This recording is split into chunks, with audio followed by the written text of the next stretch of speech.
Welcome to Osteo Boston, everyone. And if you're here live with our Osteo Boston group, I want to thank you for your participation tonight in the program. It makes it far more interesting because of you.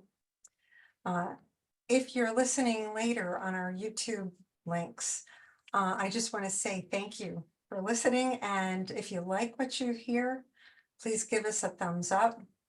If you want to subscribe, that's also wonderful. And, you know, if you like it, it helps us to develop future content. So that's always helpful. Tonight, we're going to have a fabulous yoga and exercise program. And I'm excited to introduce our speaker. But before we do that, Rika is actually going to read you a little bit about her. Great. Okay. So Dr. Andrea Trombley is the owner of Andrea Trombley PT Health and Wellness.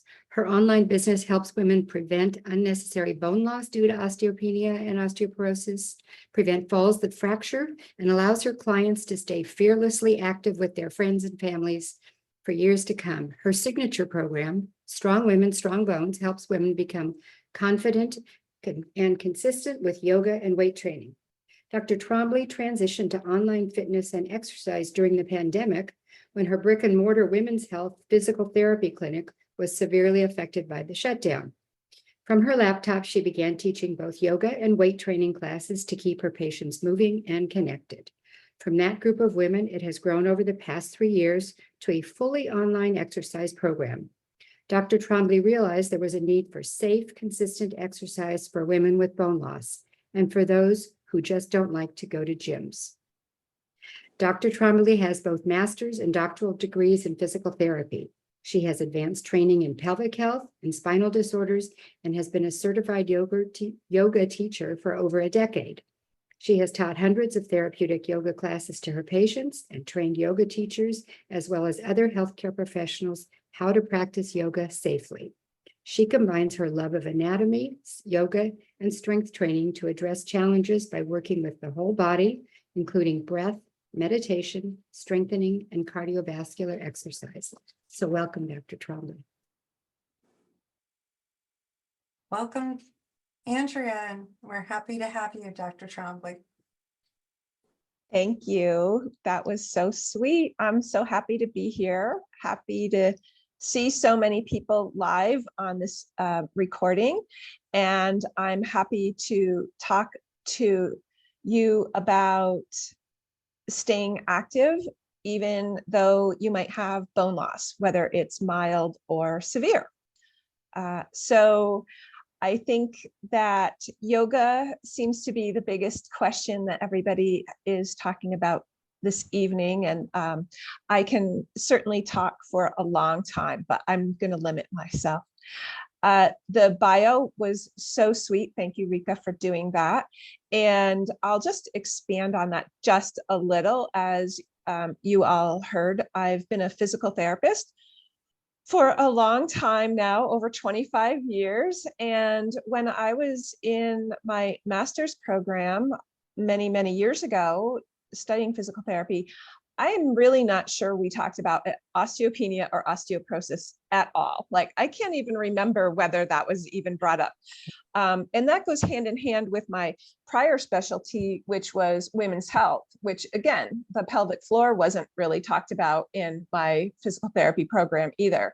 So back in, somewhere around 2008, 2009, my kids were pretty small at that point, and I started getting interested in not only yoga for my own flexibility, but also just the part that had to do with the pelvic floor and prenatal yoga, postnatal yoga. All of that was very interesting to me.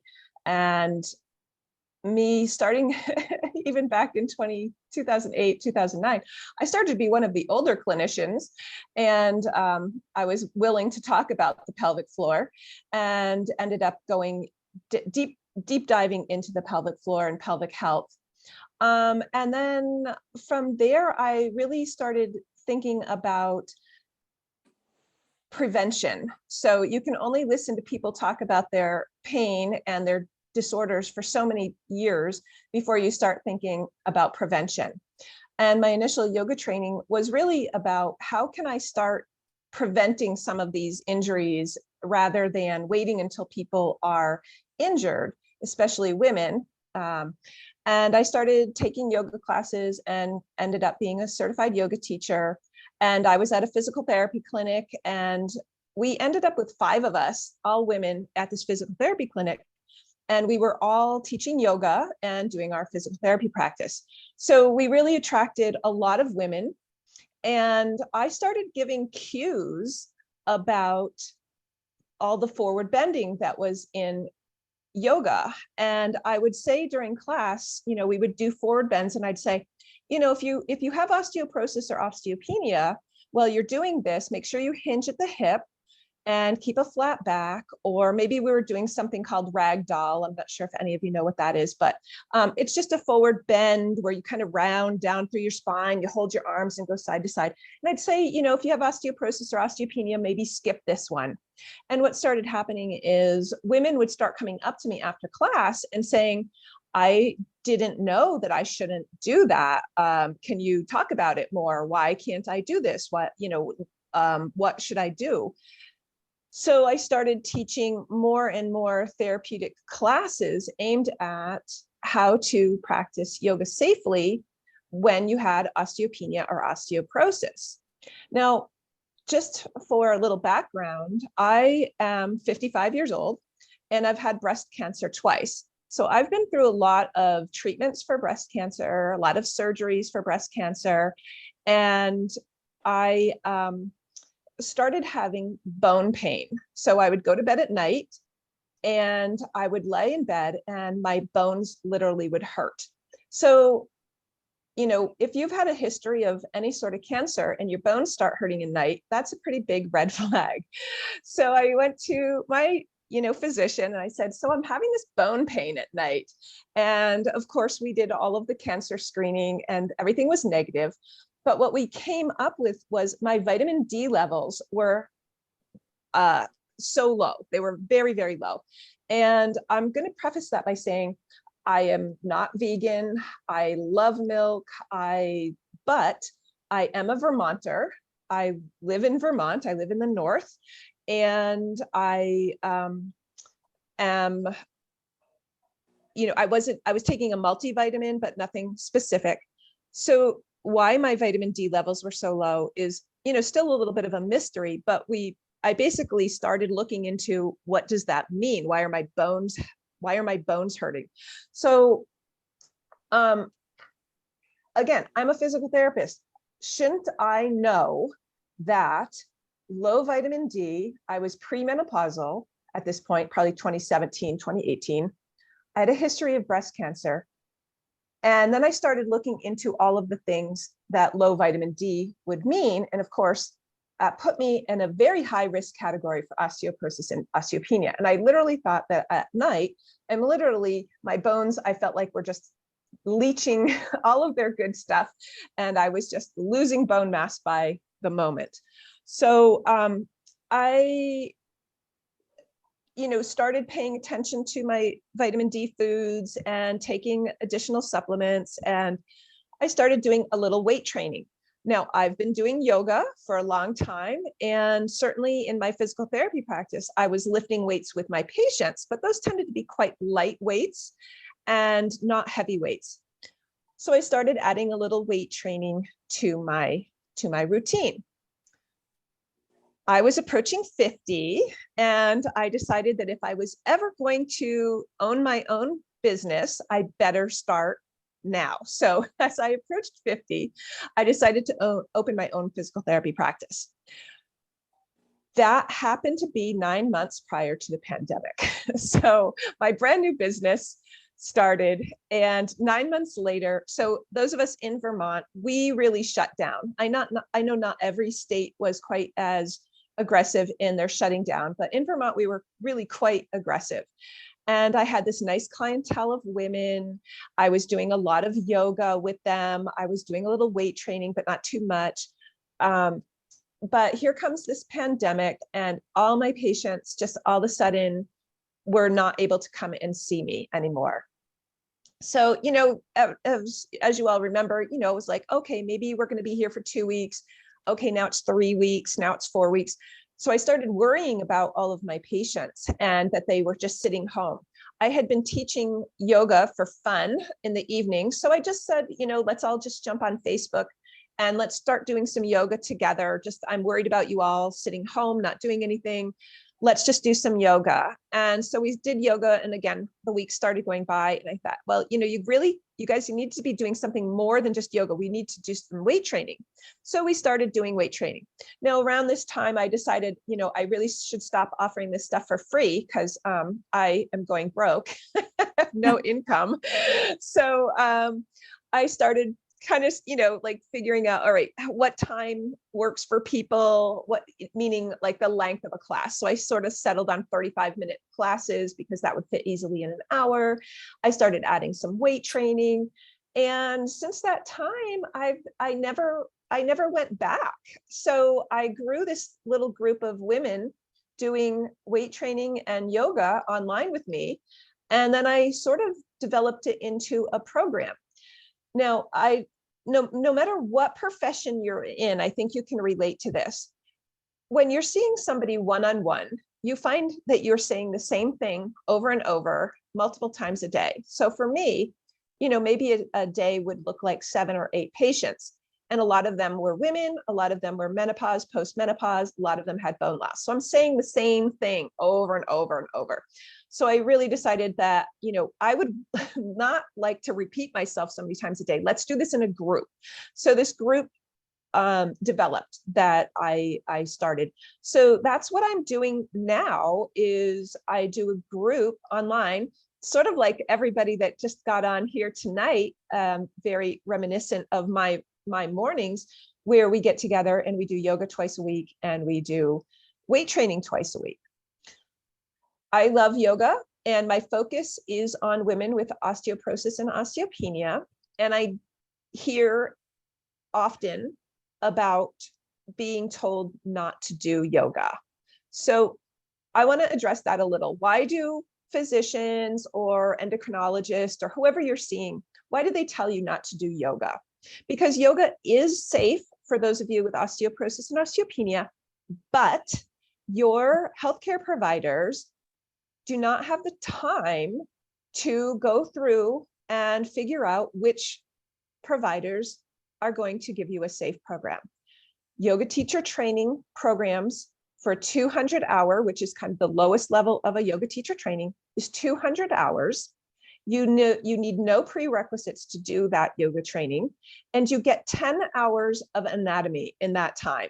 Now, that anatomy looks something like this because I've taught many of these I've taught anatomy to a lot of yoga programs, and I can tell you it is insufficient to prepare somebody to teach yoga. It's probably insufficient to teach anybody anything, but that's a whole other conversation. 200 hours of yoga instruction and only 10 of that being addressed in anatomy is not, it's just not enough. So you can take yoga, you can go to yoga classes, but there's some things that you need to look for when you're picking a teacher. So the first thing is anything that says vinyasa flow is probably not going to be an appropriate beginner yoga class. Vinyasa flow. So a vinyasa is you move with every breath. You move into your pose and out of it with every breath. It's very flowing. It's very physical. It's quite demanding. It's got some cardio. It's very, if you're 25 and flexible and fit, it is very difficult if you're postmenopausal and you have some hip, knee, shoulder, osteoporosis, osteopenia, and the first class you ever go to is a vinyasa flow, you're probably going to feel totally out of your league, and then B, you might get hurt. So vinyasa flow is not where you would start. Another one that I find can be quite detrimental to people who are looking out for bone loss issues can be any type of yin yoga. So yin yoga tends to bring you to an end range and then leave you there. So it will bring you, it's on the verge of restorative, because you do go into a pose and then you hold it, but you're often very close to that end range. Now, I'm imagining some of you here are yoga teachers or yoga practitioners. Are there exceptions to these rules and very good teachers? Absolutely. I'm just saying, in general, if you're new to yoga, you would not choose these as your first steps. Anything that says Ashtanga or hot yoga is also not going to be your first choice if you have health issues that you're looking out for. Ashtanga, again, is a very physical, almost cardio. I love it. Ashtanga is where I first, when I was in my 20s and I started doing yoga, I did Ashtanga yoga. It's lovely, it's physical, it's fast, it's strength, but it's not appropriate if you're new to yoga and you have osteoporosis. Anything with hot yoga can be very hot, meaning some of these studios keep their rooms at 97 degrees, maybe even 98. Which, if you have any sort of blood pressure issue, if you have, hot flashes, these are not things that you're looking for. So what kind of classes could you look for? So in general, Iyengar yoga, that starts with an I-Y-E-N-G-A-R, Iyengar teachers tend to be the most highly trained non-medical practitioners of yoga. Iyengar teachers have significantly more training than any 200-hour general yoga program. So if you can find an Iyengar teacher, I also like if you can find a teacher who has been practicing for quite some time, the more experienced. And again, if you can find a teacher who is post-menopause or menopause, and who has had injuries, who has had stuff going on with their body, those teachers are going to have a lot of personal insight and a lot of personal experience to draw from and to bring into their practice more safely. Sounds like it can be safe, and in some instances it is. What I have found with restorative, it's gentle, but sometimes depending on the teacher, they can bring you into some pretty deep twists and leave you there for quite a while. And I found them to be not always the best poses for somebody who is trying to stay out of flexion. So let's talk a little bit about flexion and extension. I know many of you here have a lot of knowledge about osteoporosis and osteopenia, but let's just quickly talk about what flexion and extension is. And so I'm going to talk about why you shouldn't do forward bends. You can do twists, and yin, yes, so I see that. Okay, so forward bending. So maybe you've talked in the past about forward bending and sorry, there's somebody, I'm just trying to see if I can mute so that it doesn't interfere. I think I did it. Oh, you did it, okay. I think I did it. Okay, so forward bending. The classic posture of somebody with significant osteoporosis is this rounded posture, right? So it's this sort of almost roundedness in the upper thoracic into the neck area. This some women have what's called the dowager's hump at the base of the neck, that hump. So this is forward flexion. Now, when we're talking about the spine and where compression fractures happen in your spine, it tends to be on the anterior aspect or the front of the vertebra. So I have my little vertebra here for you tonight. So here is a side view of your spine. So these bumpy parts here at the end, this is the spinous processes. These are the parts you can touch on the back. So when you're on the floor, the spinous processes, this part here is the part that touches the floor. Then you have some big muscles that go on either side of your spinous processes. And then these are your big vertebral bodies. And this is the front. So your stomach, your intestines are all in front here. And this big red thing is a nice juicy disc. So this is somebody who's 30 years old. This is not probably any of us. That is a very nice, as big as your vertebral body. Now, what happens with compression fractures in most cases is when you forward bend, you compress the front of the vertebral body. So you forward bend, your whole spine rounds forward. There's some extra space between these spinous processes.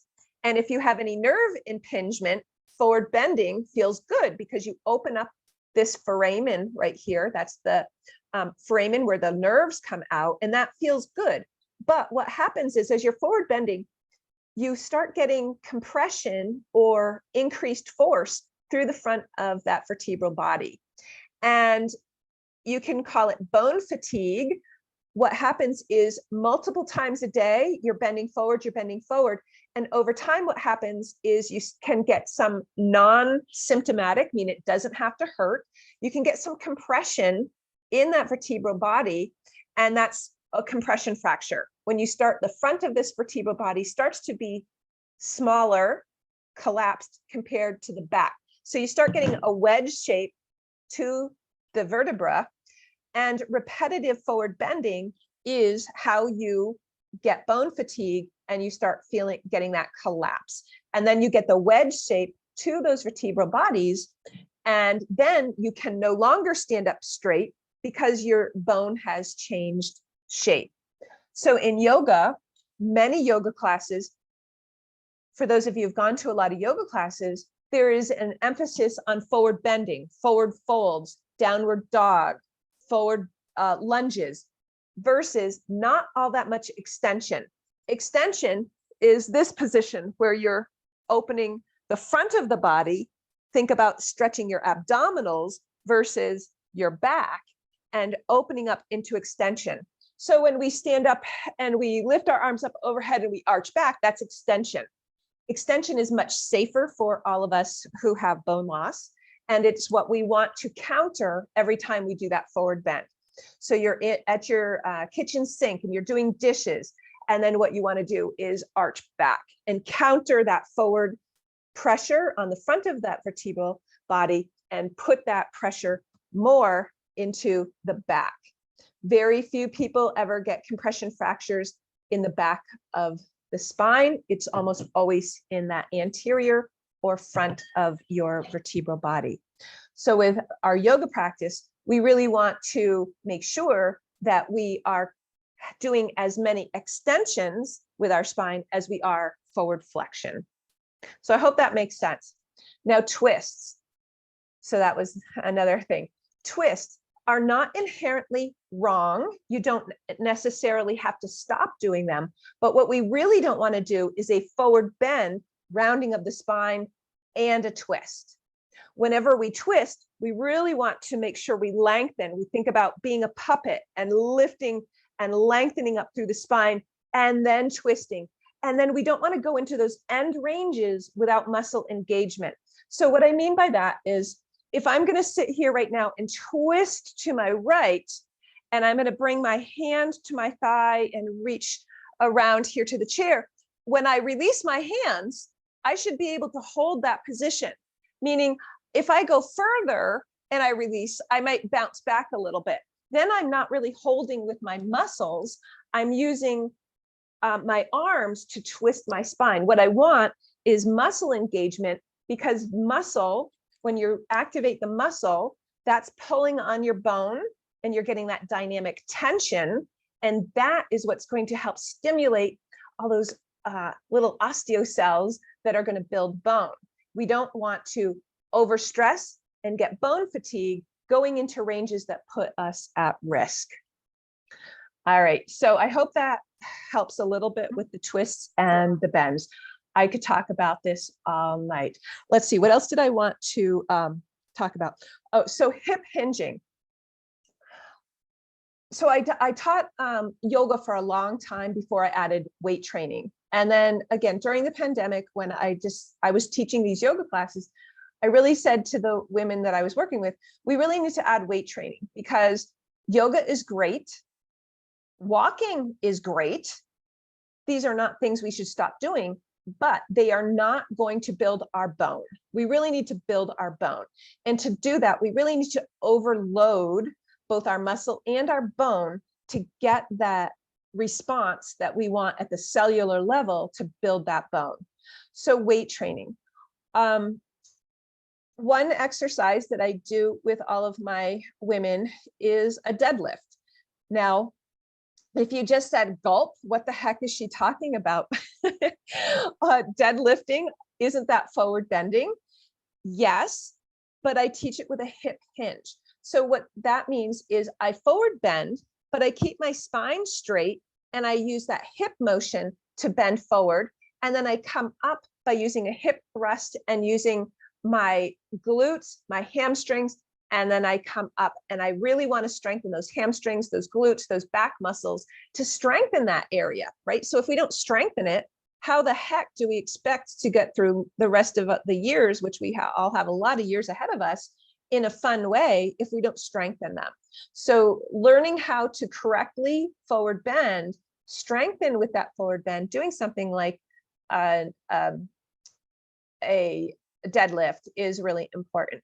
So I have Carol asked about the Lauren Fishman's 12 yoga poses. I have his book. I think it's great. I think if you really do, look at the book and read the book and go through. So for those of you that don't know, so Dr. Lauren Fishman, I can't remember how long ago he did a study. It's not a vigorous study, it's not peer reviewed. It's not going to, I love evidence. It's got some evidence. It's not the highest quality. It's not a randomized control study. It's not part of a systematic review, but it is an attempt to look at some poses and see if they have any effect on osteoporosis. In the book, every one of the 12 poses that he goes through, he gives 3 variations. So if you just look at it from, should I do a rotated triangle pose? No, you shouldn't. Is rotated triangle in his book? Yes, it is. Does he give you modifications on where to start with that? Yes, he does. I find that most people cannot do rotated triangle. I don't personally teach it. I do triangle pose, and I usually use a chair to put my hand on when I teach it, because most people, I want to use more muscle engagement. I'm really not interested in end range. I want flexibility. I don't need to go to my end range and hold a pose for very long. So I think it's a great resource. I appreciate that he's doing some research on yoga, and I think it's a great place to start for all of us, because there's just not been a lot of, as you all know, there's not a lot of research on women in general, women who are postmenopause. So, like the pool just starts getting lower and lower. Women, postmenopause, exercise, like that's just not been done. Exercise, osteopenia, osteoporosis, just the research is just so small, but I do see it increasing, and I am hopeful for the future. So it's very difficult. I'm asked almost daily, Andrea, what should I do? What exercises are good for osteoporosis, osteopenia? And I really can't give a specific protocol to anybody because we don't have any research, really good research on this, on the exercise, on the dose, on the number of times, what amount of your, how much of the load should you get to? Should you be doing lower reps, higher weight? Should you be doing higher weight, lower reps? The research just isn't there. But it's hopefully coming. So we're doing the best with what we have.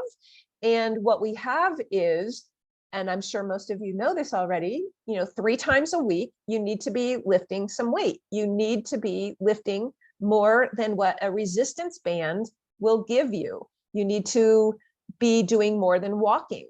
Walking is lovely. I love walking, but it's not going to build my arm bones. It's not going to build my upper back muscles. It's not going to help my posture. I love yoga, but it's not going to do enough to keep my bones strong. Weight training is not something that I enjoy doing in a gym, mostly because I'm a physical therapist, and going to a gym causes me a huge amount of stress because I see so many people doing things wrong. So I'd have to be, I'd have to have those horse blinders on And then, of course, there's always the mansplaining that goes along with anything that I do in a gym, somebody coming up and telling me how I should be doing something. So I don't go to gyms. I work out at home and with a bunch of lovely women who join me these days. Would you comment on the Lift More study? I mean, I think it's a great way. We're starting to see some research. There's nothing wrong with it. Again, I think it's a great starting point. And I don't, like, off the top of my head, remember exactly what they recommended, but I do remember reading it and thinking, you know, this is a great start. It's nice to hear the way being taught to do deadlifts is the same way you teach to do, hinge, forward fold. I kind of laugh. I've got a video on YouTube. I think I put it up there. I grab a Swiffer, and I hold it behind me. So I've got the Swiffer and I like forward bend with the Swiffer because I figured most of us have a Swiffer at home. So, you know, you try to keep your head and your low back in contact with the Swiffer as you hip hinge. And again, if you're hinging at the hips, if you've got that motion forward to go and do a deadlift that way, you're really not putting that anterior pressure on your spine because your spine is in neutral as you hip hinge. So that's good. Do you have any suggestions on weightlifting with a spine DEXA value of -4.5? I loved weightlifting and I'm attracted to programs like Lift More High Intensity to start with my trainer, but not sure if it's a good idea. So -4.5, yes, that can sound scary. Along with that, if you have never fractured, you know, like I work with a woman who has really severe osteoporosis according to her DEXA scans, and she's never fractured. And she showed me the yoga routine she was doing, and I was horrified. I was like, oh my gosh, stop doing these. You know, she's doing plow, throwing her legs up over her head. I was like, oh my gosh, I cannot believe. But she's been doing yoga for over 40 years. And I think her body has adjusted. I would not certainly start with that. So if you're already doing weightlifting, not high intensity, you know, and some of these recommendations are going to be the same, whether you have bone loss or not. Anything, you need to go slowly. And again, if you're post-menopause, we need more rest. We need additional rest days, and we really need to work on that nutrition, meaning we need to have protein at every single meal. We need to have vitamin D. You need to have collagen. You need the building blocks. So if you're doing resistance training and you are doing, you know, all of the good exercise, but your nutrition isn't there, doesn't matter, right? Like if you don't have the building blocks, you can do all the right exercise and it's just going to hurt you because you need that nutrition. The nutrition, your diet is really important, as is rest and hydration. So there's lots of starting low weights and work up. Exactly. Starting with low, slowly getting there. So I don't recommend just going to high weights, low reps, if that's not something you've been doing. If you've been doing, so the next day is really the test. So when you are lifting weights, if the next day you feel sore and it lasts for 24 hours, that's usually good. If you feel soreness for 48, you really overdid it. So I use that sort of as my guide for how you're increasing your intensity. Let me just see if there's anything I wanted to say. I've got the hip hinge, flexion versus extension, yoga teacher training programs, not really enough. So is it okay to bend? Sorry.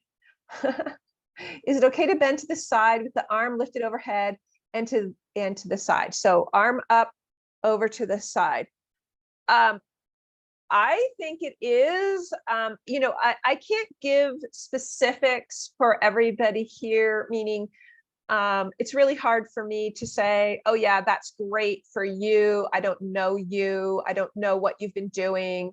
I don't know, you know, what your DEXA scan is. But in general, you know, side bending is not contraindicated, and holding weights up overhead. I mean, I taught a class this morning. I had everybody hold the weight up overhead and did marching in place. I like that.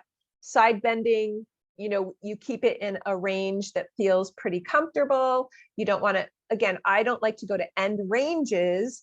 I like to keep it, I call it like 20 to 80% range. I try to stay out of those end ranges with anybody who's got osteoporosis and osteopenia. Would you, How do you, yeah. would you like me to come up and just kind of help read some of these for you so that it Sure. might be a little easier? Sure. I just thinking that might help. Okay, so how do you increase your upper body strength if you have upper body limitations due to neck issues? I'm unable to lift weights as it causes pain in my arms. Yeah. So it's pretty common that the neck muscles are weaker than the arm muscles. And it takes some time to get strength in the neck so that you can do the arms. I usually have people start doing things like table pose in yoga, which is hands and knees, and things like bird dog, where you lift one arm and one leg opposite. So in that position, in table position, your neck is holding you up against gravity. So if you think about being in hands and knees, your neck would collapse down if you didn't look forward. So you start working on that neck muscle contraction. Sometimes it takes time. You have to get strong in the neck muscles so that you can work overhead and upper body strength. Your neck is part of that upper body strength. They're not two different parts. Your neck muscles attach at the base of your skull. You know, your trapezius muscles start at the base of the skull. They come down through your neck all the way into your upper mid back and to your shoulders. You have to strengthen all of those muscles. They're part of your shoulder complex. They're part of your upper body. So when we talk about, you know, how do you do upper body strength, your neck is part of your upper body. I have clients who have had neck fusions, and it just takes a little bit longer, and it might take a little bit of playing with your modifications. What I often see is people want to go too fast.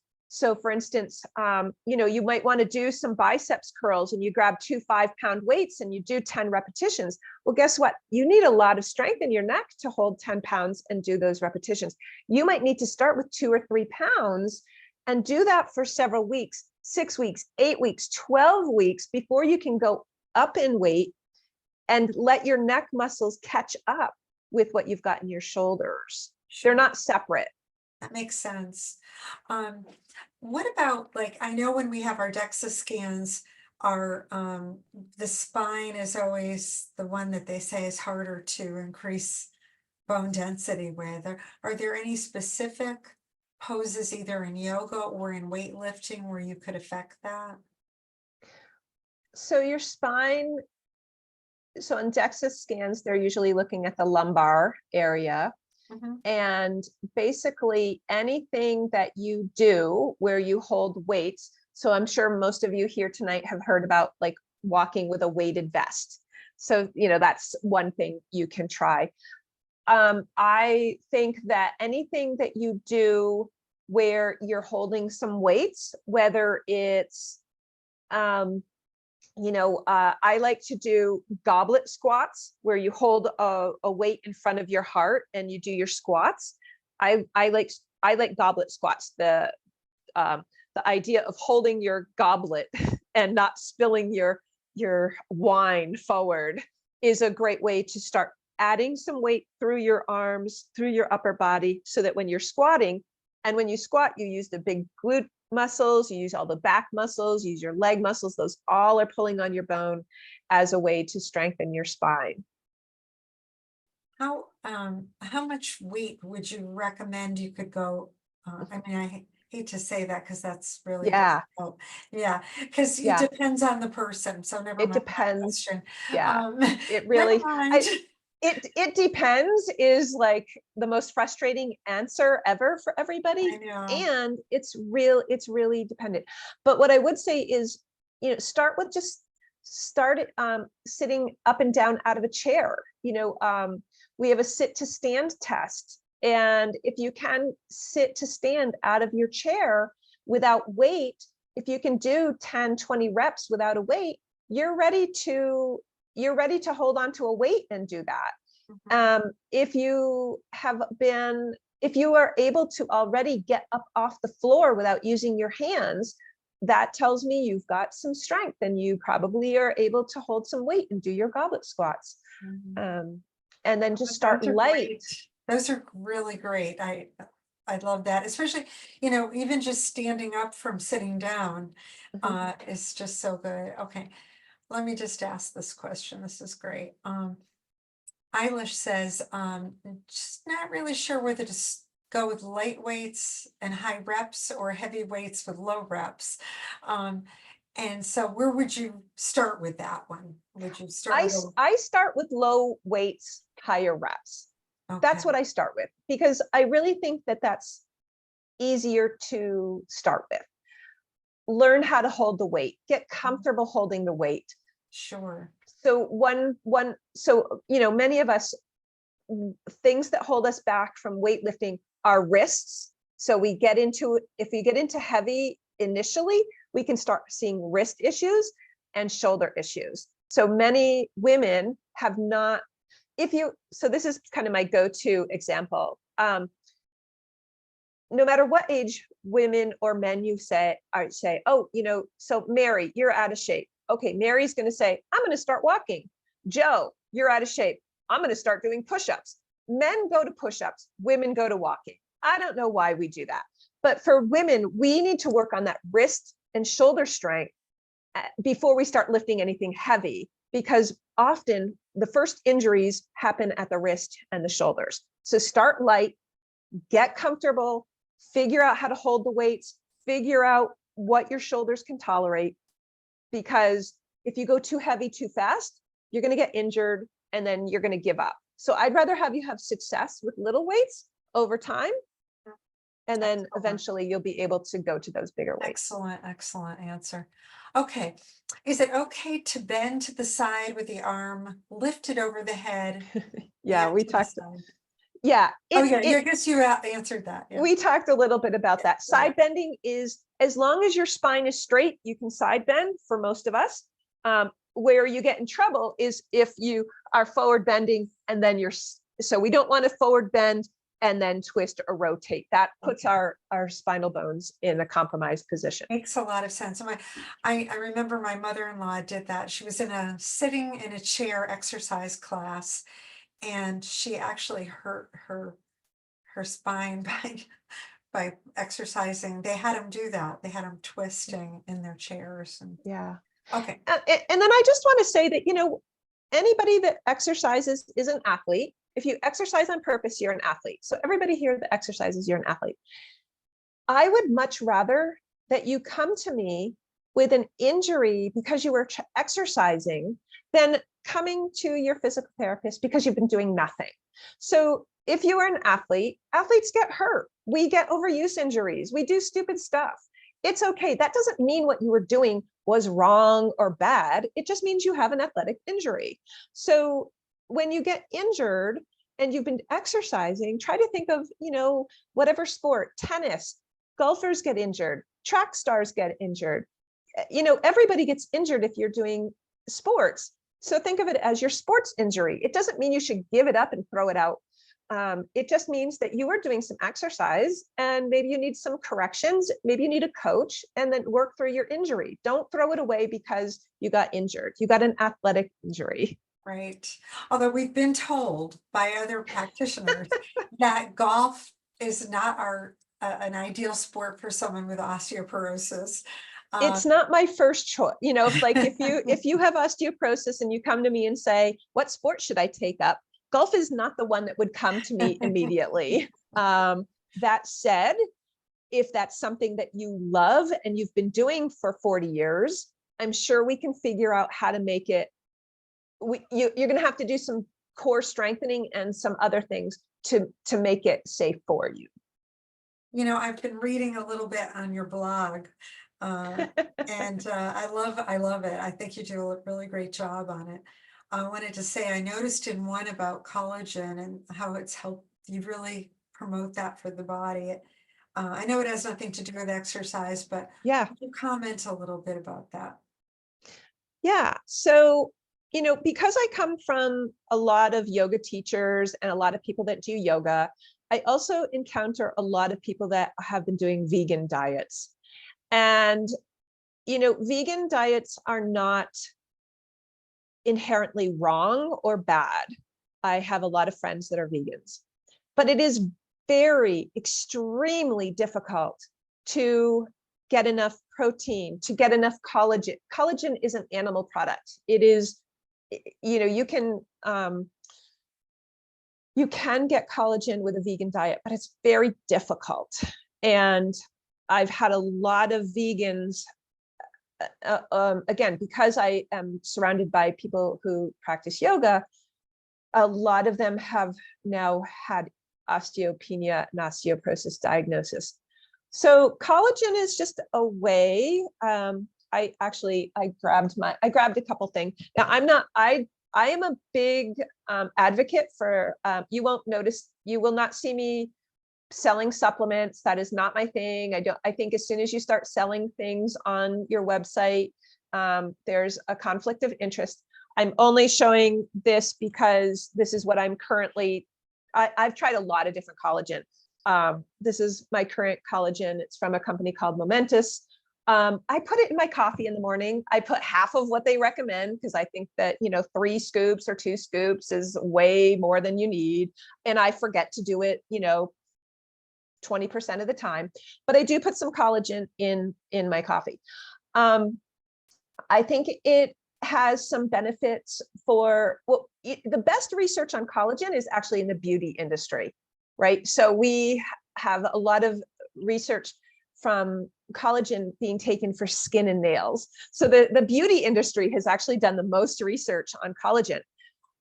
Putting it on yourself is not going to do that much. So if you're just buying collagen products that you put on you, don't bother. You need to ingest the collagen. There's some pretty good studies out there that collagen is helpful for those of us that are post-menopause, joint pain, building up cartilage, building up muscle, repairing. So those of us that are purposely exercising, trying to build some muscle, we can benefit from collagen, especially if you don't really have a high protein diet. As we get older, and I don't know if you've had a lot of nutritionists on here, but as we get older, we start, it's harder for us to use everything that we ingest. So I don't know if this happened to all of you, but well, I went through menopause during COVID, which is just not anything I would ever suggest is a fun way to not only get your COVID-19 pounds, but go through menopause as well. Great combination. But we don't use our protein as well as we did pre-menopause. So even though you might be eating the same amount of protein and getting the same nutrition, our ability to use that goes down. So our protein needs go up, our ability to use what we eat goes down. So we actually need to increase the amount of collagen protein in our diet so that we are level again. So just doing a collagen supplement, collagen does not count as your protein, just so you know, that doesn't count as your daily protein, but it does help with that repair process. Really good. One of the other things I wanted to ask you, thank you for that, Andrea, is that you had a great piece in one of your blogs about how to work with PubMed. And, Oh yeah. Oh, I love that because one Yeah. of our participants has posted in Google Groups on how to get them sent to you by email all the time. But what I liked about yours too was that you talked about how to actually just do the search for the things that you want on PubMed, and that a lot of your material is very science-based, and you had a great little blurb Little on graphic. what the Yeah. difference is between a meta-analysis and all the other categories of Yeah. research that are not quite as helpful in a In a triangle. Yeah. triangle of, Yep. value. And I thought this is phenomenal because it's really true that we always want to follow the science. Yeah. And you seem to really do that in your own Mhm. business. Yeah. Your videos are great. I like that they're 2 to 5 minutes, maximum 5 minutes. One of the videos you talked about balance and how to find the correct stance that you would have. Especially, I have been to many people who've tried to figure out my stance, and they're like, I've never heard anybody tell. I'd love for you to share about how people can actually find the proper stance, which I think is hard to find. And you talked about lifting your toes. Do you remember? Yeah. Yeah. Yeah. So the way I teach, like that starting position, and it comes from the a yoga perspective, is when we're standing up nice and tall, you lift and spread your toes, and then you push through the four corners of your feet. So the first corner would be the big toe ball mound. So that big kind of point at the base of your big toe. So you stand, you lift your toes, you push through the big toe ball mound, and then you push through the inner heel, and then you push through the little toe ball mound and the outer heel. And you get those four corners established in your feet, and then you let your toes come down. So when we're standing and we're balancing, we don't want our toes gripping. We don't want to get our balance from our toes digging in. So many of us start to have some toe deformity and foot pain, which then contributes to falling, right? So if your feet hurt, it's very difficult to work on your balance, because your toes, we get hammer toes, we get metatarsalgia in the bottom of the foot. We might have Achilles pain. There's all kinds of arthritis in the foot as well. So working on that toe spreading, and start working those little muscles in the toes, separating the toes, not using our toes for part of the balance, helps us find a good place to start, and to start working on the little intrinsic muscles in the foot so that they work on our balance. And then I'll just say that I feel bad about everybody being told not to fall. Like, okay, don't fall. You've got osteoporosis, you better not fall. You are all going to fall. I guarantee it. You are all going to fall. I fell twice last winter. And what we want to do is be prepared for those falls. We want to know how to get up off the floor when we fall. We want to know how to go down when we fall. We can practice falling. You can, sort of recreate a situation in your house where, okay, what happens if I go down here in the bathroom? How do I get myself back up? Doing things like rapid feet, where or jump roping or stomping, things that really kind of get you out of your little comfort zone, so that you know how to react when you go out of that, is how we protect ourselves. Not just walking around really stiff and saying, please don't fall, please don't fall, please don't fall. That's not really helpful. Okay, that's great. That's really good. Someone asked, what do you think of the good morning move for strengthening the back and spine? Yeah. It's, so with good mornings, sometimes you're doing them with a weight on your shoulder. So that's how I was taught. You have a bar and you do a good morning. That would not be my first choice. I would go with deadlifting instead, where the weight is down in front of your thigh, not up on your shoulders. It's the same sort of movement, your hip hinging. But again, with good mornings, you tend to have the weight up towards your shoulders. That just creates a really big lever, and the weight is far from the core, and it's not as safe. Now, if it's something you've done for a long time, you can deadlift and you're working with a trainer and watching your form and you've been doing it, great, don't stop. But it wouldn't be where I started. That's good. And also rotator cuff injuries can be caused by weights over the head. Is that true? So rotator cuff injuries happen for many, many reasons. Usually you're going to feel them the most when you go up overhead. So when I lift my arms up overhead, both of my shoulders should be away from my ears, not up here, right? So what happens is when we push up overhead, if we start to see somebody starting to lift that one shoulder, that's where the head of the humerus is not being held down by the rotator cuff muscles. We have 4 rotator cuff muscles. You really need to stand in front of a mirror. You need to watch and make sure that your shoulders are staying down as you lift up. If you start seeing that lifting of the shoulder, then your rotator cuff is not doing its job. So you shouldn't add weight to that. Right, makes So you need to sense. be able to get the motion comes first. And then once you get the motion, you know that the job is being done by the muscles that hold the head of the humerus down in that joint. But if you add weight and then your shoulders, then you're going to injure the rotator cuff. Any particular suggestions on starting yoga, like with the warm up? Is there any types of physical practices that you recommend when you're warming up? I feel like I actually made a little like 11-minute video of that. Oh, good. I'm Okay, like just we'll off the watch it. top.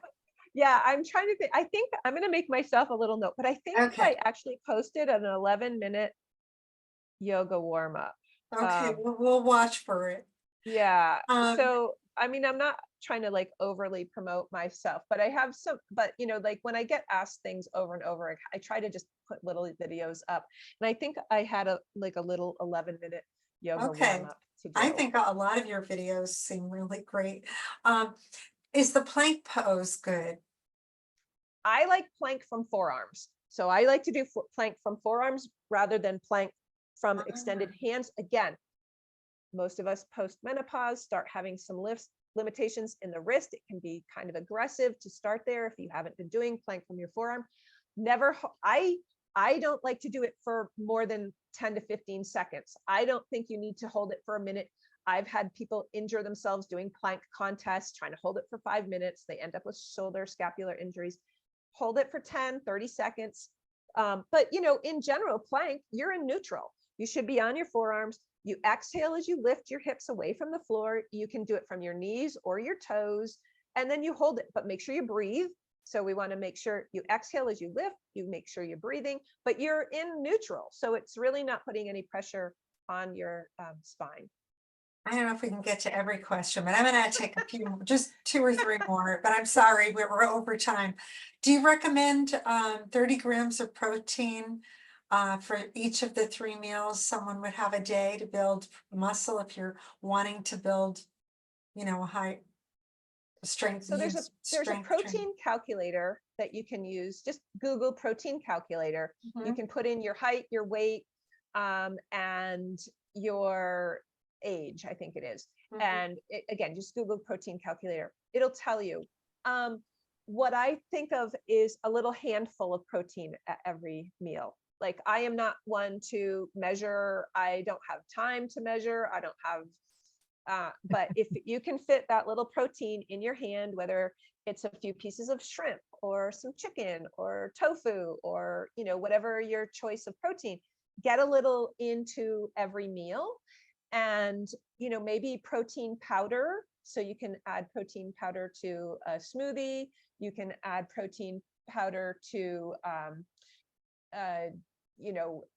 if you do like overnight oats, you can add it. So there's a bunch of different protein powders out there. Okay. And then finally, I'd love to ask this question that came up too. When do you think people shouldn't jump? Like I know people talk about jumping rope. Yeah. Is there any point where you would say, no, don't do that? So, it shouldn't hurt. If it hurts, don't do it. That's the old saying, Andrea, when I hit my hand with a hammer, it hurts. Stop hitting your hand with the hammer. If it hurts, don't do it. So if you haven't been jumping, and so you can start with stomping. So, or just lifting your heel and lowering your heel, but it shouldn't hurt. If you have an active compression fracture that hurts, that's, it's going to hurt. Don't do it. Wait till that has resolved. And as long as it doesn't hurt, you can do it safely. Usually people ask me about like rebounders on trampolines. Should I do that? Don't go out and buy a rebounder. Just use your floor. You can do heel lifts. You can stomp. You can pretend. I pretend to jump rope. But again, it shouldn't hurt. You shouldn't have an active compression fracture. Okay, And I hope that helps. that's wonderful.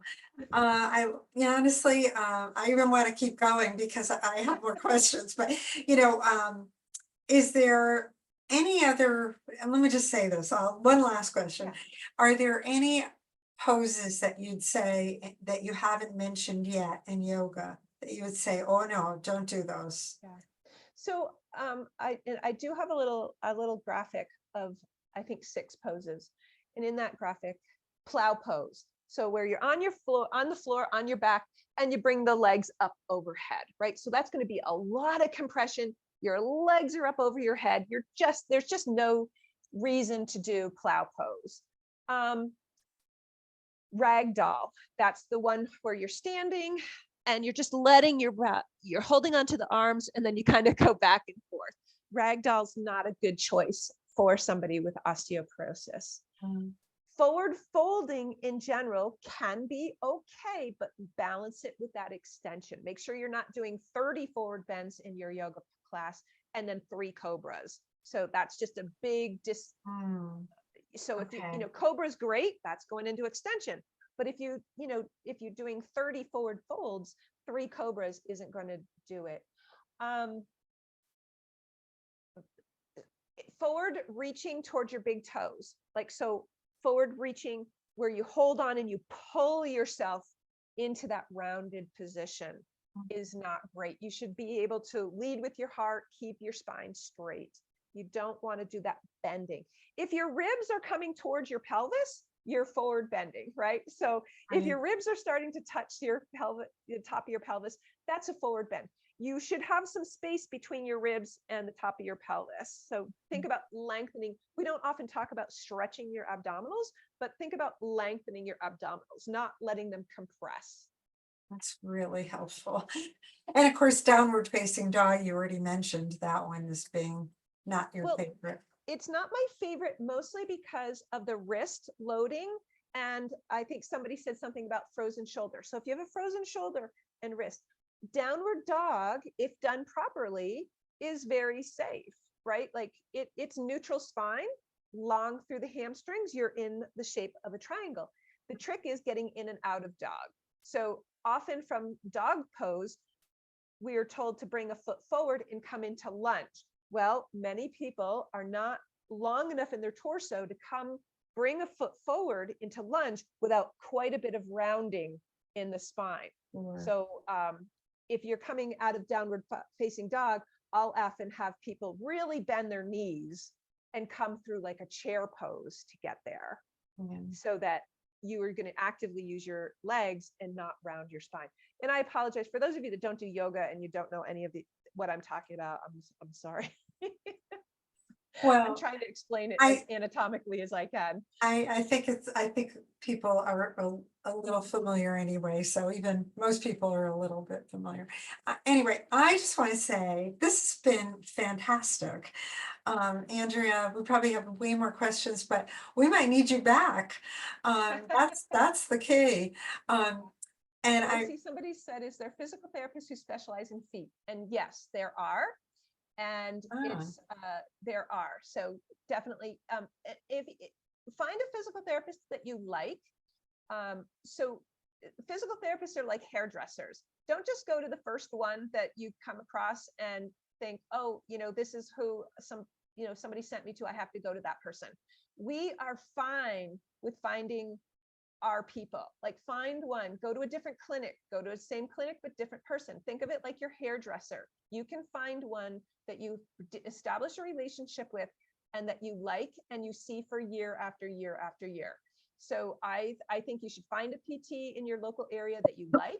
Don't go ahead, shop around, find somebody. And most physical therapists are very much big anatomy nerds, and we are more than happy to look up whatever your issue is and help you figure it out and solve it. But just find your person. That's really great. And of course, if anybody wanted to connect with you, Yeah, That's an option too. AndreaTrombley.com is my website. I That's kept great. it very simple, AndreaTrombley.com. And yeah, I work with groups. I don't do individual stuff anymore because, like I said, I got sick of saying the same thing 8 times a day, 5 days a week. So I do everything in a group these days. And yeah, thanks for all the Yeah.